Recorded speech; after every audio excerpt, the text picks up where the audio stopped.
Saudamos nossos queridos irmãos, irmãs, os obreiros, na preciosa paz de Jesus.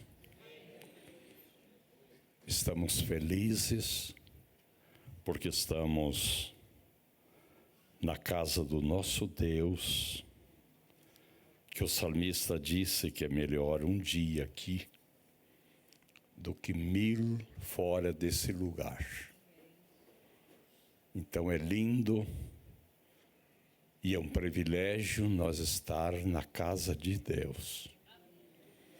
Quantos que estão nos hospitais, entre a vida e a morte? Quantos que estão nos calabouços, presos? Quantos que já deixaram de existir no dia de hoje? E outras situações. Mas Deus tem nos abençoado e aqui estamos gratos a Ele. Muito bem, meus irmãos, nós estamos estudando sobre escatologia bíblica e temos dito que a palavra escatologia, escato, são coisas futuras, e logia é o estudo. Então, escatologia é o estudo das coisas futuras. E dentro de esta apostila, nós temos 8 doutrinas escatológicas, que nos traz temor, respeito às coisas sagradas, porque elas nos mostram o futuro nosso. Alguém diz, a mim não me interessa, pois eu morro e me sepulto e pronto. Mas não é assim. Nós precisamos saber o além-morte. O que vai acontecer? Isto. Alguém ainda não pegou uma apostila? Nós temos ainda algumas, está aqui ou lá. Está aqui com a minha esposa. E todavia resta 4 livros da minha biografia, que são 52 anos de ministério dentro desse livro. Mas resta somente 4. Agora já 3. Muito bem. Nós vamos ler 2 versículos escatológicos. Vou pedir para nossa irmã colocar ali Isaías, capítulo 45, versículo 11. Como escatologia tratar as coisas futuras, vamos ver 2 versículos que são escatológicos. Isaías 45, 11 e depois 46 e versículo 10. Glórias a Jesus. Assim diz o Senhor, o Santo de Israel, aquele que o formou. Quereis acaso saber as coisas futuras? Quereis dar ordem acerca de meus filhos e as cercas das obras de minhas mãos? Obrigado. Esse versículo, irmão, é 100% escatológico. Você observe que a primeira parte do versículo, Deus está se apresentando para nós. E Ele está dizendo, assim diz o Senhor, o Santo de Israel, aquele que o formou. Quereis acaso saber as coisas futuras? Escatologia. E agora ele diz, quereis dar ordem acerca de meus filhos? Outra versão diz assim, quereis saber o futuro dos meus filhos? Que somos nós. O que será feito de nós? O que será após a morte? que será para o arrebatamento. Então ele nos dá o direito de nós saber o futuro nosso, dos filhos de Deus, e acerca das obras de minhas mãos. Vou colocar aqui em cima. As obras das minhas mãos é o universo. O que vai acontecer com esse universo? Qual é o futuro desse universo? Então, a escatologia nos trata disso. Capítulo 46, versículo 10. Glórias a Jesus. 46, versículo 10 também. Que diz que desde o princípio anuncio o que há de acontecer, e desde a antiguidade as coisas que ainda não sucederam. Que digo, o meu conselho permanecerá de pé, farei toda a minha vontade. Que grande é o nosso Deus, irmãos. Observe que ele está dizendo que desde o princípio anuncia o que há de acontecer. Vocês viram que desde segunda nós estamos observando o mapa do plano divino através dos séculos. Lá no começo, Deus já anuncia o fim, e tudo está dentro da nossa Bíblia. Então ele está dizendo que desde o princípio anuncia o que há de acontecer, e desde a antiguidade as coisas que ainda não sucederam. E observou que o versículo anterior nos dá o direito de nos saber. Ele diz: perguntai-me das coisas futuras. Deus tem interesse em que nós a conheçamos. Que digo, o meu conselho permanecerá de pé e farei toda a minha vontade. O que Deus quer dizer? Ninguém vai impedir de eu realizar o que eu falei, o que eu anunciei, o que está escrito na minha palavra. Ninguém. Eu vou fazer tudo o que eu determinei. Então, por esse motivo, irmãos, que a escatologia nos traz esse temor, esse respeito às coisas sagradas, porque a gente fica sabendo o amanhã, o futuro nosso. Ontem, na página 9 e página 10 da apostila, nós vimos as ressurreições. Glórias a Jesus. Agora abra a tua apostila na página 12. Essa página 12, irmão, a partir da página 12, o estado intermediário dos mortos. O estado intermediário dos mortos. O que nós vamos falar agora é uma repetição do que nós já tocamos. Nas noites anteriores, a gente sentiu a necessidade da gente falar sobre o estado intermediário dos mortos.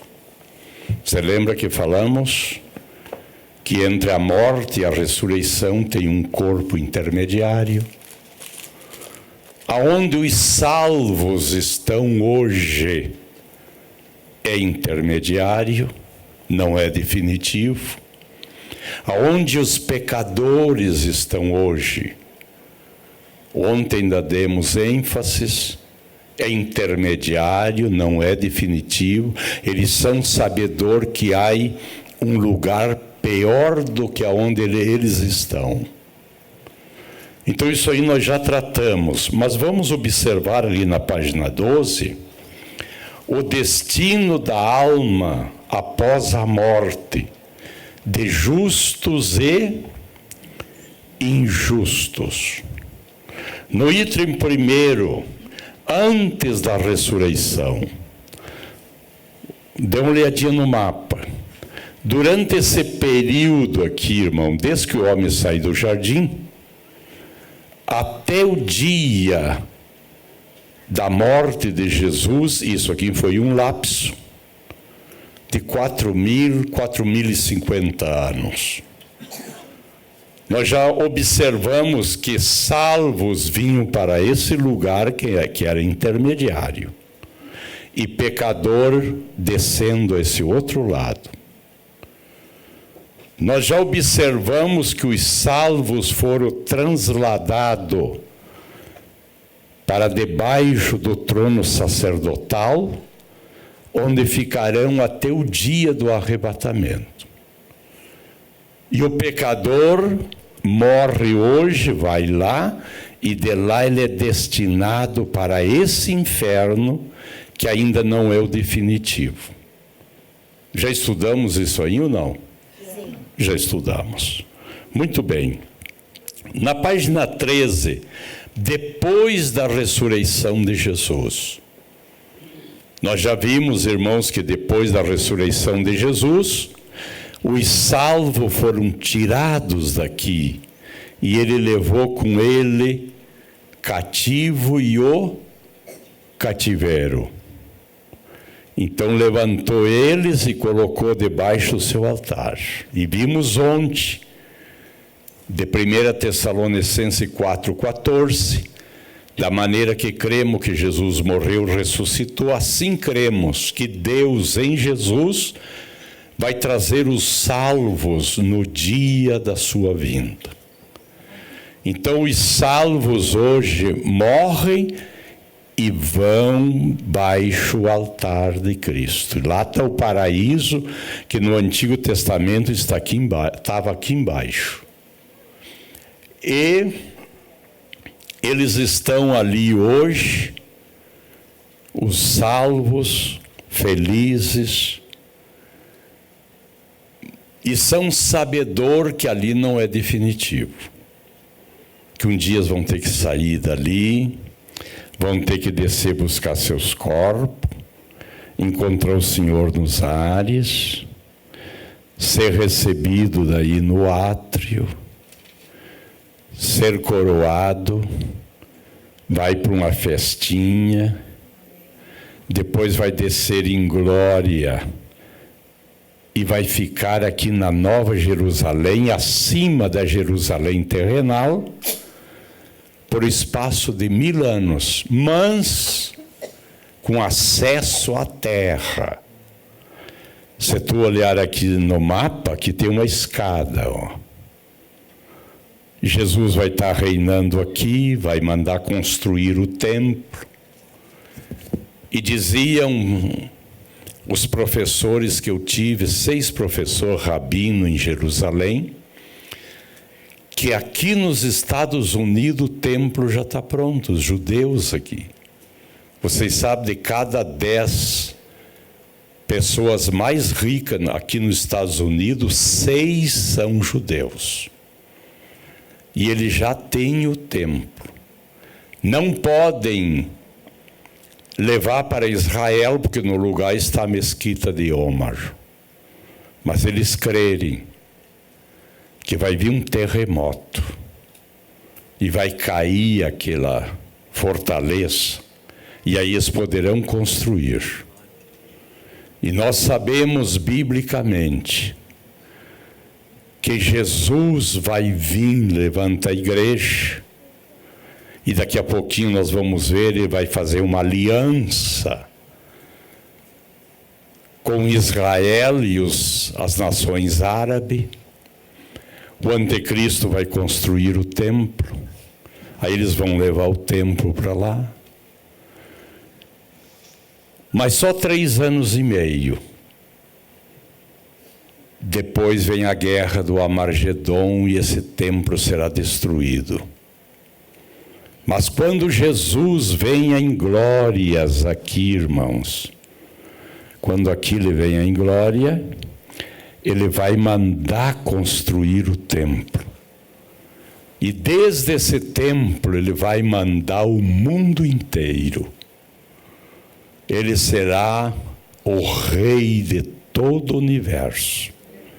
A Bíblia diz que as nações subirão a Jerusalém buscar a lei do Senhor para os países.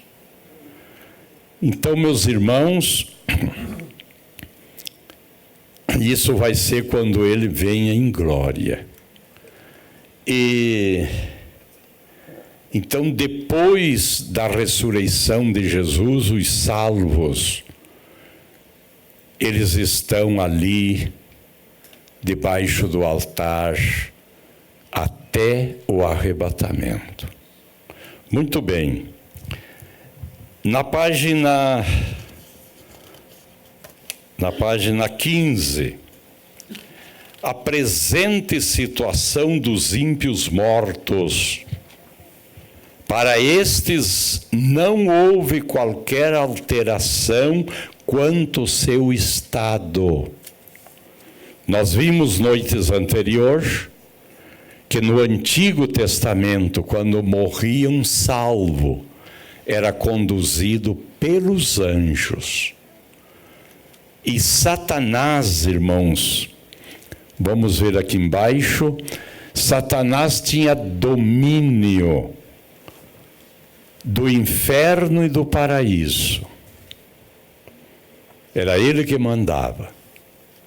Chegava aqui uma alma conduzida por anjos, automaticamente Satanás sabia que aqui era o lugar do salvo.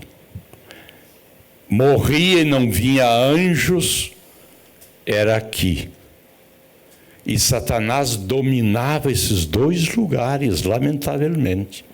Eu disse aqui uma dessas noites que morrer no Antigo Testamento era um temor. Tinha um medo, porque era descer às profundezas da terra e estar sob o controle do diabo. Mas graças a Deus, que Jesus, nós já vimos, noites anteriores, que ele morre na cruz, vai lá pregar para os espíritos em prisões, passou para o outro lado, arrancou os salvos, se identificou e tirou eles dali. E arrancou, diz Apocalipse capítulo 1, tirou a chave do Hades, do paraíso, das profundezas das mãos satânicas. Primeiro ele se apresenta, diz: eu sou aquele que fui vivo e tive morto e revivi. E agora está comigo esta chave. Ele não manda mais nos salvos, a partir da morte e ressurreição de Jesus. Agora sou eu que controlo tudo, eu tenho a chave, que quer dizer o poder.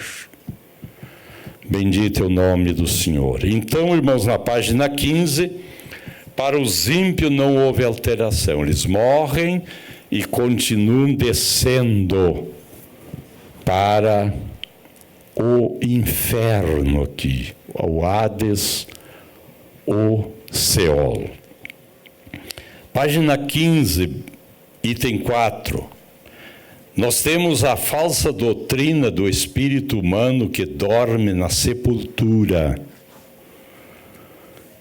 Eu mencionei durante noites anteriores da crença dos adventistas, que eles não crerem no arrebatamento da igreja, que Jesus vem até as nuvens para arrebatar. Eles crerem que Jesus somente virá em glória. Até se tu olhar os folhetos, os tratados deles, está anjo, Jesus vindo e muitos anjos juntos. Por quê? Porque a base adventista é o Antigo Testamento.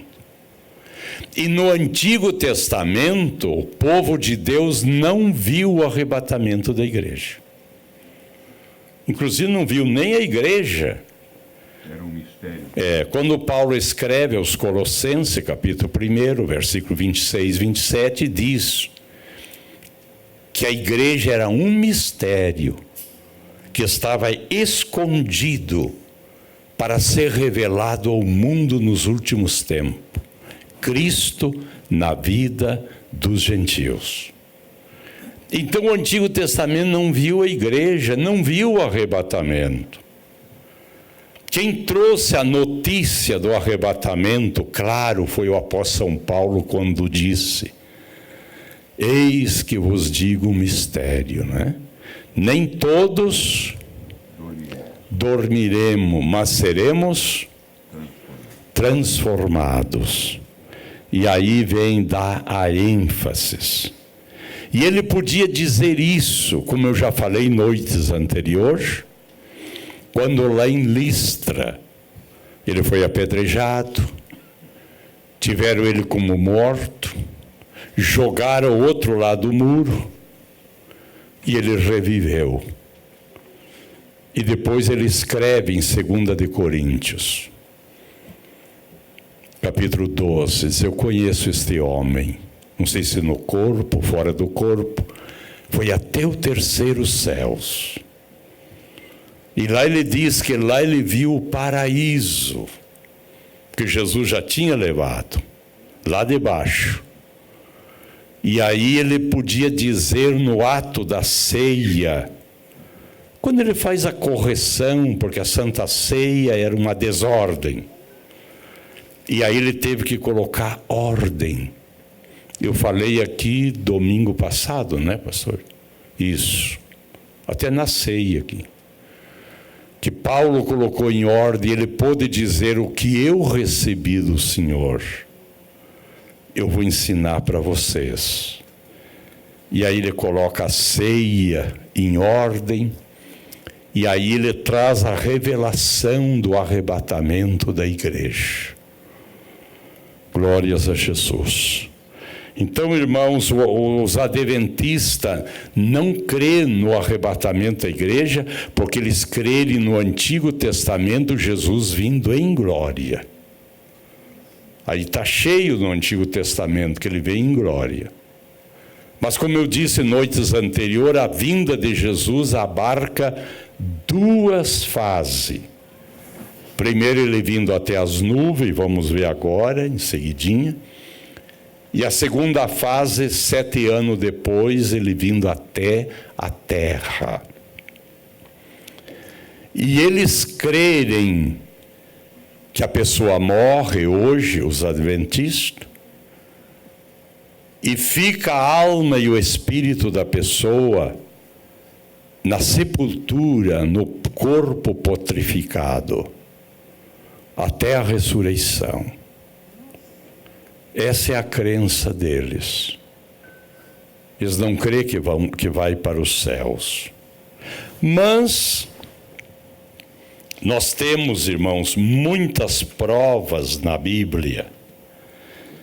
Lá na página 17, eu gostaria que você observe bem abaixo, item 5.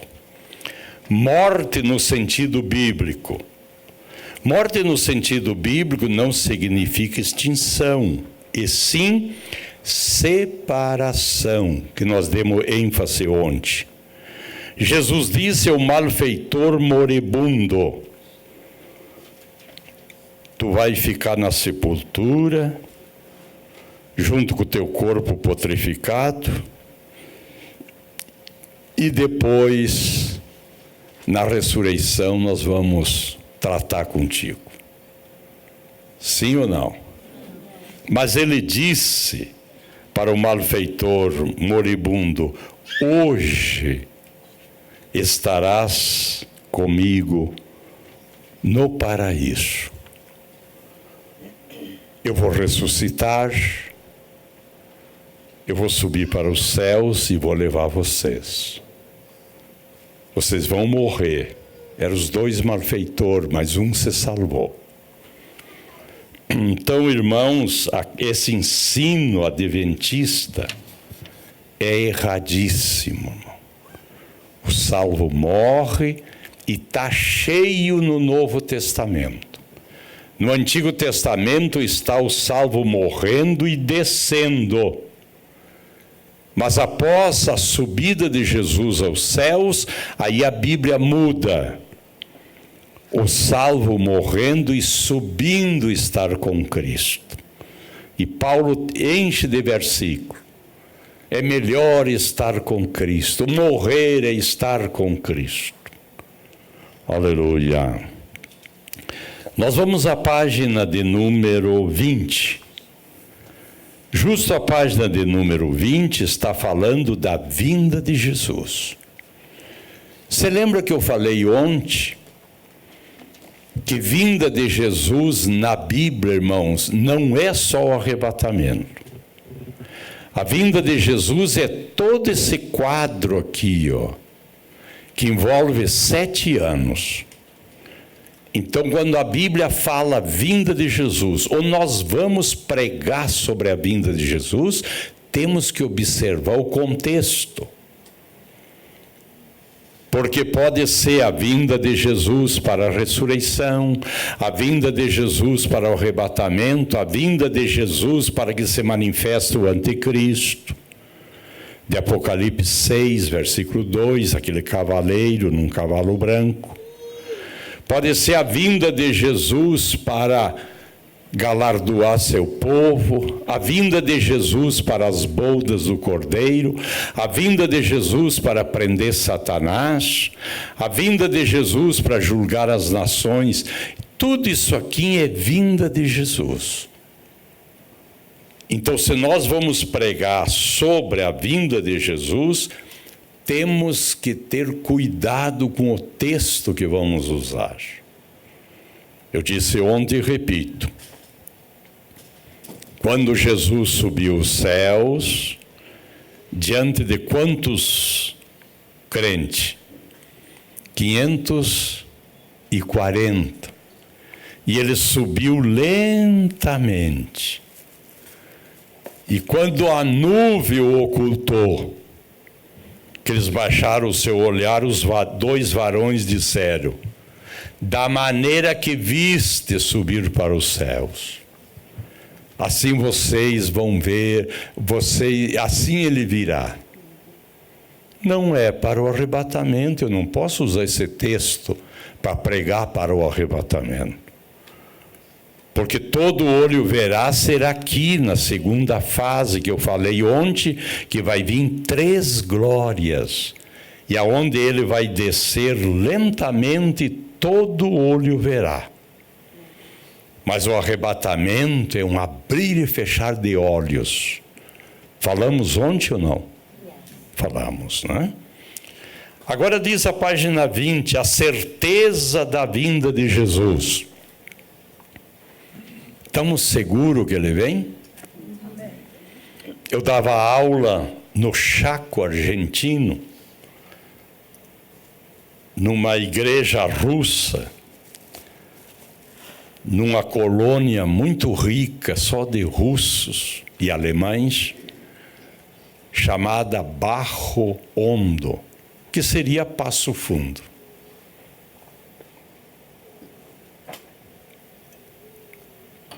E um dos colonos me disse: pastor Hermel, eu tenho dúvida que Jesus vai arrebatar a igreja. Eu sou crente, eu aceitei, mas eu tenho dúvida. Será que ele vai vir e vai levantar o povo? Digo: qual é a tua profissão? Sou colono, sou granjeiro. Tenho até o avião meu para curar meus campos, sou eu mesmo que curo. Um homem muito rico. Digo: então eu te faço uma pergunta. Qual é o mais difícil para vocês? É prepararem a terra? É gastar semeando? É cuidar? É curar? É adubar? Qual é o mais difícil? É fazer isto ali ou fazer a colheita? Qual é o mais difícil? Não, o mais difícil é nós preparar a terra e gastar, investir e tal. Colher é o mais fácil. Digo, alguma vez o Senhor plantou a sua terra e quando estava bonita para colher, o Senhor disse, eu não vou colher, deixar que apodreça, eu não vou levar. O Senhor faria isso? Nunca fiz e nem louco vou fazer isso. Digo, então eu creio que Jesus vai arrebatar a igreja. Porque Ele já veio ao mundo, preparou, semeou, está cuidando, e a igreja já está indo para o tempo da grande colheita. Ele não vai deixar. Até hoje ele prega isso, irmão. Hoje está um homem bastante velho, e ele sempre diz, aquele dia me caiu a minha dúvida que eu tinha. A mesma coisa, irmão, as ressurreições. Um católico lá na Argentina me disse, vocês creem na ressurreição? Num comércio, até o dono do comércio. Depois foi um amigo meu, e é um amigo meu. Diga, eu creio. Eu não creio, disse ele. E começou a me dar alguns argumentos. Digo, olha, meu amigo, o senhor é católico, sou católico, mas eu não creio. O senhor faz a oração do crer em Deus Pai? Claro que sim, o ensino da igreja e tá. Então, reza para mim escutar o crer em Deus Pai. E aí, quando começou a rezar, ele chegou, creio nisso, creio naquilo e mais aquilo, e creio na ressurreição dos mortos. Digo, para um pouquinho aí. O senhor sabe que o senhor está orando? O senhor está dizendo que crê nisso, crê naquilo, e crê na ressurreição dos mortos. A gente faz oração que nem se dá por conta o que está pedindo, o que está dizendo. Viu?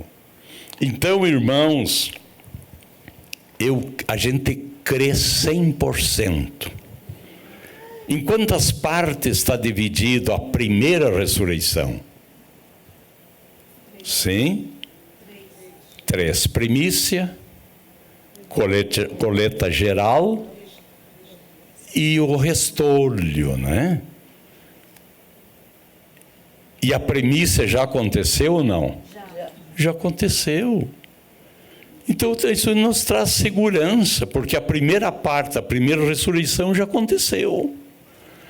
E ali a Bíblia diz que foram vistos, no capítulo 27 de Mateus, versículos 52 e 53, foram vistos nas ruas em Jerusalém os salvos do Antigo Testamento, aqueles heróis da fé, peregrinando e depois subiram com o Senhor. Então, irmãos, há uma segurança, e a vinda de Jesus há uma segurança. Por quê? Diz ali a página 20, porque Jesus disse que ele voltaria. Os anjos disseram que ele voltará. As Escrituras, irmãos, os escritores da Bíblia escreveram inspirado que Jesus vai voltar. Os sinais que foi anunciado que antecederia o arrebatamento estão acontecendo, tal qual. O testemunho da ceia do Senhor. Um dia um testemunho de Jeová me disse, lá na Argentina, o senhor crê que Jesus vai vir? Claro, e ensino. Isso aí é uma bobagem, isso e mais aquilo. E eles tomam a ceia uma vez por ano. Digo, vocês tomam a ceia do Senhor? Sim, tomamos, mas uma vez por ano. Digo, nós tomamos uma vez por mês, a igreja primitiva tomava uma vez por semana, mas depois passou a ser uma vez por mês. Digo, e vocês lerem o ato da ceia? Claro que sim. Digo, mas o ato da ceia diz que é para nós tomar a ceia até que Jesus venha. Então o ato da ceia está nós dizendo que Jesus vai vir. E aí ele ficou um pouco enredado. Agora nós temos na página 20, para que Cristo virá. Segundo as Escrituras, Jesus virá para, primeiro, levar a sua igreja para si. É a colheita. Ele está ansioso para esse dia. Segundo, consumar a salvação dos seus. A nossa salvação é consumada através da morte, que escapamos aí da terra, de nos perder, e o arrebatamento da igreja, a vinda de Jesus. Aí escapamos. Então, consumar a salvação dos seus. Terceiro, glorificar os seus. Nós vamos ver em seguida, irmãos, o que vai acontecer com os salvos no dia do arrebatamento. Nós seremos, os salvos serão glorificados. Glorificar os seus. Eu disse ontem que nos céus tem seres celestial que não conhece seres humanos. Porque os salvos estão debaixo do altar, não estão lá dentro dos céus. E lá tem anjos, seres celestiais que não conhecem. Mas como eu falei ontem, o escritor aos Hebreus nos diz que Jesus entrou lá como nosso precursor. Quer dizer, anunciando que atrás está vindo a sua noiva. E ela é bonita. Não tem rugas, eu falei ontem. Então, irmãos, quando a igreja chegue lá, e quando a igreja rodeia a grande mesa das bodas do Cordeiro, a igreja será glorificada. Isso será fantástico, irmão. Vamos chegar lá como um povo vencedor. Eu preguei numa inauguração de um templo lá no estado do Rio Grande do Sul e eu disse que uma vez nós construindo na Argentina, um crente me disse, um irmão da igreja, pastor, por que construir, investir, gastar os dízimos, isso e mais aquilo? Se Jesus já vem e nos leva, digo, olha meu filho, se tu ir a Israel, tu vai ver a marca de um povo de Deus, que está até hoje lá, como testemunho que era um povo fantástico. E depois o arrebatamento, o anticristo vai saber que aqui na terra tinha um povo dinâmico. E ficará a marca da igreja aqui, irmãos, nos seus templos, nas suas aquisições. Além de ser o local de nós adorar a Deus, ficará como marca. Deus tem me dado o privilégio de conhecer o local das 7 igrejas de Ásia, que hoje é só ruínas. Se a gente ir na Filadélfia, tem só uma coluna no lugar onde era a igreja de Filadélfia. Mas lá está o sinal no meio dos muçulmanos que existiu uma igreja ali, naquele lugar. Assim vai ser pós o arrebatamento. Quarto, para que Jesus virá? Reconhecer publicamente os seus. Imagine, irmão, o desaparecimento de um povo sobre a terra. Hoje a igreja está à margem da sociedade. Mas depois do arrebatamento, o mundo vai pegar meia volta e vão parar com seus anúncios ordinários para um extraordinário. E vão ter que anunciar para o mundo o desaparecimento de um povo sobre a terra. Aleluia. E ali se saberá, e eles vão ter que reconhecer e dizer para o mundo quem era a igreja de Jesus. Não era o que eles diziam. Eu estive umas 3 vezes aqui na Flórida, em New Jersey. New Jersey. Ah, sim, verdade. Pertinho de Nova York. A gente desce em Nova York. Ali com o pastor, amigo meu, e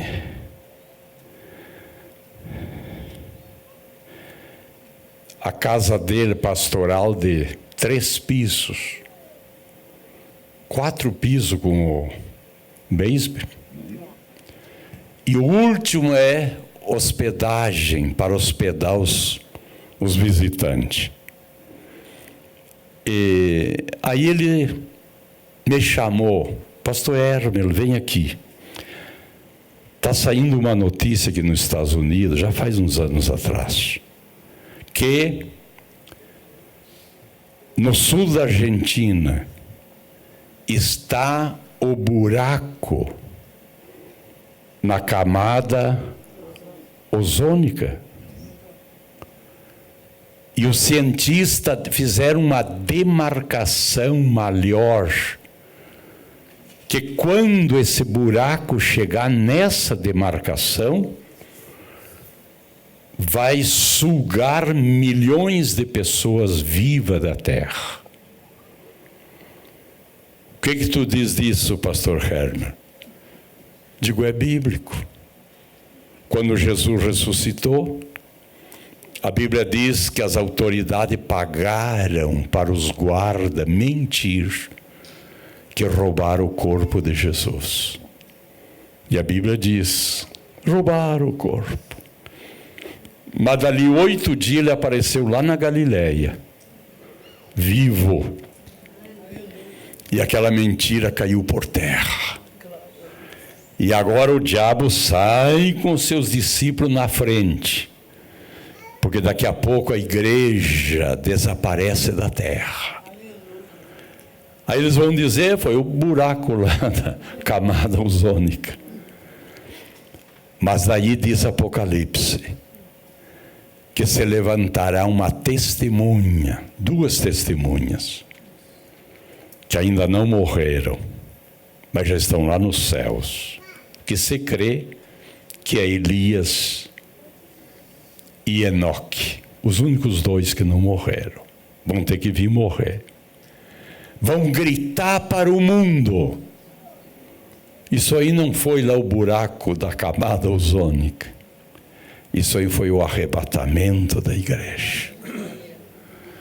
E o mundo inteiro vai ter que reconhecer que foi a igreja que foi arrebatada. Então, irmãos, para que Jesus virá? Para ser reconhecido publicamente. 5, prender Satanás. Aí já é na segunda fase da sua vinda, quando ele vem em glória. 6, recompensar a todos. Isso aí nós vamos estudar. Vai ser lá no trono.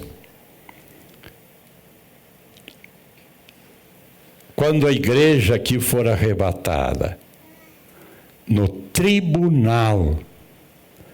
Jesus usa 4 tronos na Bíblia. Hoje ele está no sacerdotal. No dia da sua vinda ele abandona esse trono, vem buscar a igreja e se sentará no 2º trono. No final das bodas ele desce e vai estar no 3º trono, que é de glória. E no final do milênio, o 4º e último trono, que é o grande trono branco. Então, meus queridos,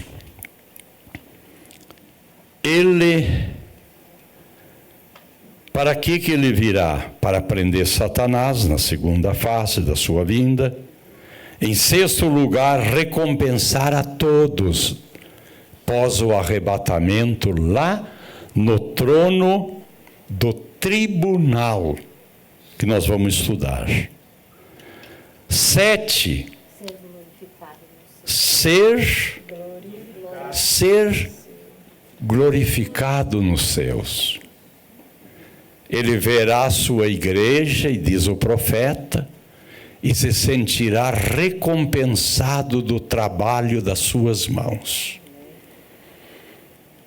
Ele vai ser glorificado pela grande obra do Calvário, e agora milhões salvos. Por isso que ele vai vir. 8º lugar, será admirado pelos seus. Você já admirou uma vitrine? Sim ou não? Sim. Chegou lá na vitrine, mas que sapato bonito. E você que é senhora, esposa, podia me comprar um sapato desse, mas é bonito, meu. Olha esse terno, admirando. Que linda casa, que lindo carro. Admira. Um dia eu vou comprar um carro desse. Né, Léo? Chega esse dia. Admirar. Oh, glórias. Será admirado pelos seus. Eu vou parafrasear, não pregue assim. Eu vou trazer para uma língua humana. Os que confeccionaram hinos vão olhar ele e vão dizer, mas foi muito pobre o meu hino sobre ele. Ele é muito mais. Os pregadores vão dizer, eu falei muito pobre dele, ele é muito mais do que eu preguei, do que eu disse que era ele. Amarramacai.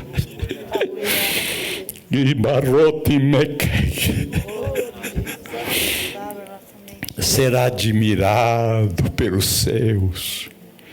Esse que eu preguei tanto, que eu cantei tanto,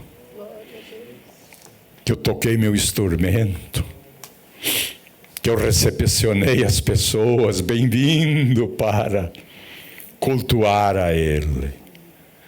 Ele é muito mais merecedor do que eu fiz por Ele. E em 9º lugar, nos revelar mistério que hoje tanto nos intriga. Irmão, sou sincero a dizer, eu estou com 52 anos de ministério, integrado, só servindo a Jesus. 52 anos, mantido pela igreja para pregar o evangelho, para dirigir igreja, fundar igrejas. E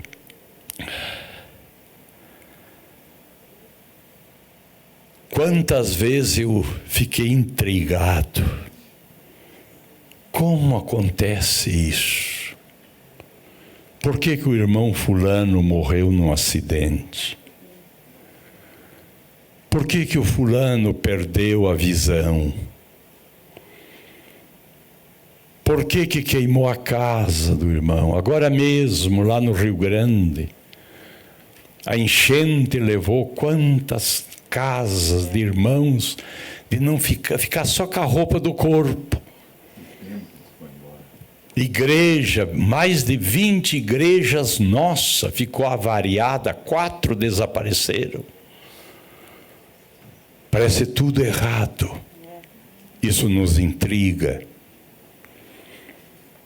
A nossa convenção, que nós fizemos parte da mesa, pedindo até escova de dente que os irmãos doem, porque perderam até as escovas de dente, o dinheirinho que tinham na casa, o veículo. Isso nos intriga. Coisas que acontecem com nós. Mas aquele dia será revelado o dia da vinda. Lá nós vamos saber. Lá nós vamos ser esclarecidos. Glórias a Jesus. Eu digo para a glória de Deus, irmão. Nunca disse para a minha glória, mas eu tinha 23 anos de idade, quando o Espírito Santo me deu interpretação de línguas, que eu cuido até hoje.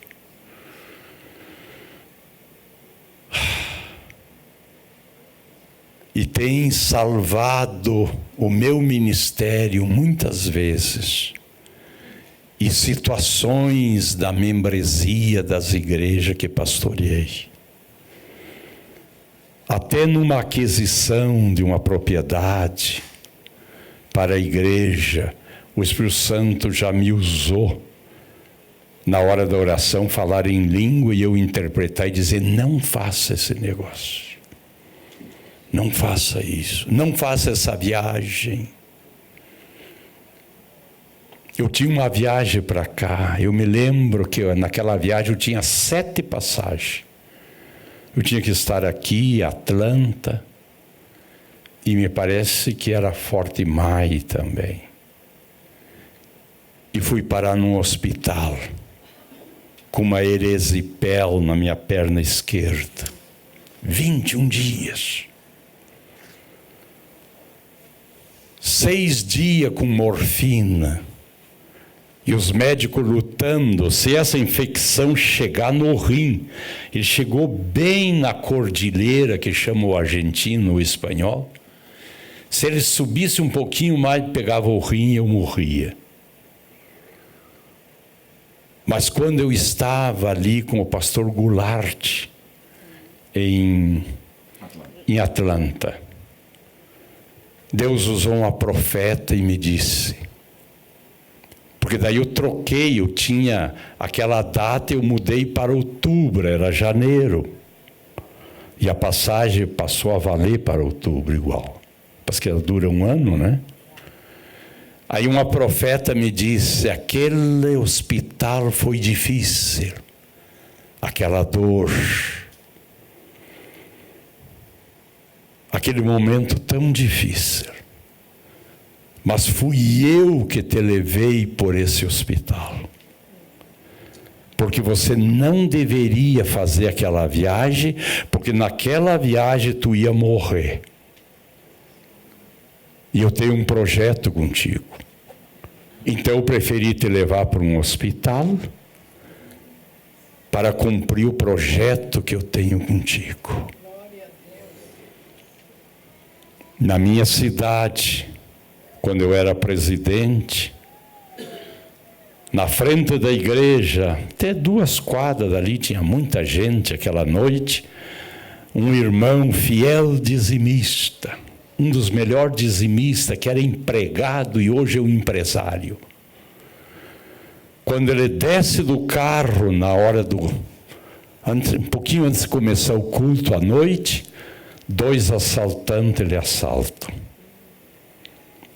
Aonde hoje nós moramos, frente ao nosso prédio, bem pertinho da igreja, e levaram o carro dele. Depois do culto me contaram que ele chegou chorando. E no outro dia ele veio cedo lá no meu gabinete e veio um pouco revoltado. Pastor, o senhor sabe que eu sou um fiel dizimista? Sei. Eu dou até centavos que é do senhor, eu não quero. O senhor sabe que eu sou fiel, que eu sirvo a Deus, e começou a me dar uma lista. E por que Deus permitiu me levarem o meu carro novo? O diabo me levar o meu carro. Qual é a resposta que o senhor me dá? Digo, irmãos, é muito cedo para mim lhe dar a resposta. Mas Deus um dia ou outro vai lhe dar a resposta, e o senhor vai entender. Então faça uma oração por mim. Começamos a orar e veio uma presença de Deus, e ele começou a falar em língua e o Espírito Santo me dá a interpretação. E o Espírito Santo dizia, e eu disse a ele, o Espírito Santo manda te dizer que vai te dar 2 carros novos em seguida. E bom.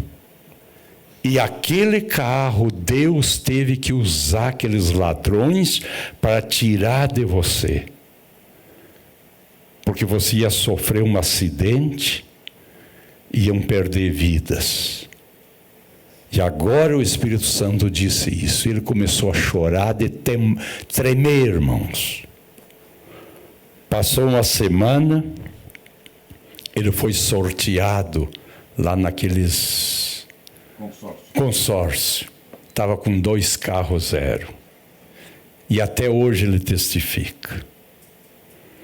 Diz que alguém encontrou o diabo chorando e perguntou, por que chora, diabo?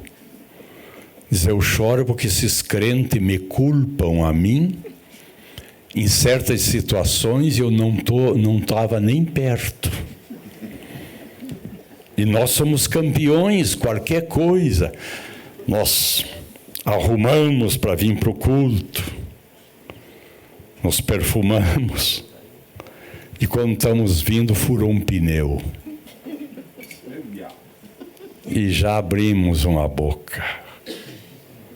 Esse diabo sujo, isso e mais aquilo. Agora eu vou me sujar, trocar esse pneu e tenho que tocar o instrumento, tenho que cantar, tenho que estar lá na plataforma.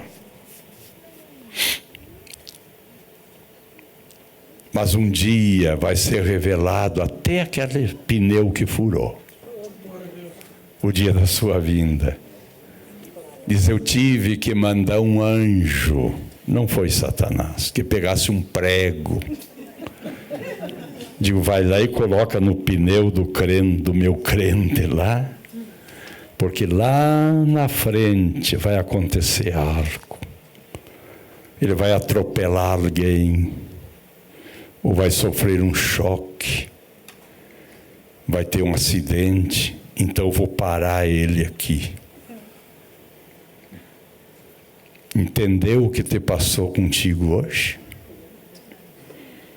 Incomodou um pouquinho o pastor, mas ele saiu, não digo feliz, mas eu vi no Senhor, quando tocou o telefone, que o Senhor disse, já estou lá. Eu vi que o Senhor saiu feliz em poder ser útil para um membro da igreja. Viu? Hoje é difícil saber.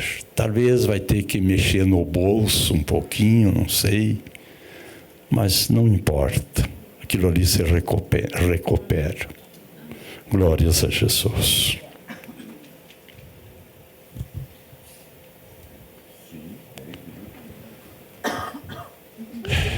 Eu estou pregando e o senhor está orando que passe os minutos mais rápido. Esse pastor. Muito bem, meus queridos. Amanhã, aqui nós temos sobre a vinda de Jesus, até a página de número 28. Mas tudo que nós temos aqui, nós já falamos. Quando você vai ler, você vai lembrar que a gente já falou. E amanhã, nós temos 2 horas, né? Então nós vamos ter que fazer sínteses. Nós vamos, na página 31, falar um pouquinho sobre a vinda de Jesus em glória, que nós já falamos, já citamos, já demos algum exemplo. Quando ele pisará o Monte das Oliveiras, fará o Vale do Josafá, o julgamento das nações.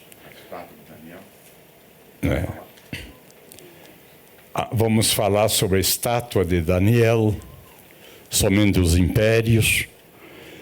Então amanhã, se Deus quiser, nós, em síntese, nós vamos chegar até o final da nossa apostila. Muito bem, meus queridos. Obrigado pela presença de vocês. E eu quero orar por você. Quero orar por você. Já estive, quando cheguei aqui, fazendo a minha oração, e orei por toda a membresia, pelos obreiros, pelo senhor, pela sua esposa, pelos seus filhos, pelas suas noras, pelos seus netos. Minha esposa é testemunha, sim ou não? Orei pelo seu consogro, orei pelos obreiros. E a consogra? Esse aí o assunto é lá com o Léo, né? Nazareno. Não, o Léo. Leonardo, né? Eu vi ele que estava orando aqui de bico aberto. Abençoa isso, abençoa a minha sogra, Jesus. Digo, esse homem é crente, viu?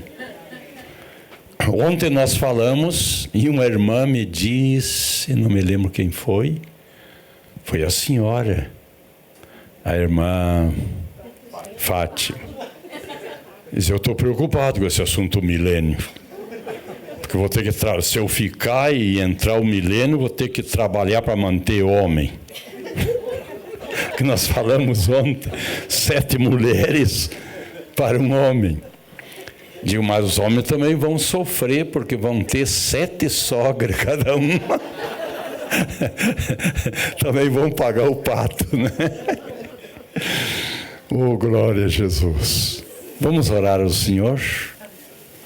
Tu trouxe uma necessidade. Coloca a mãozinha no coração.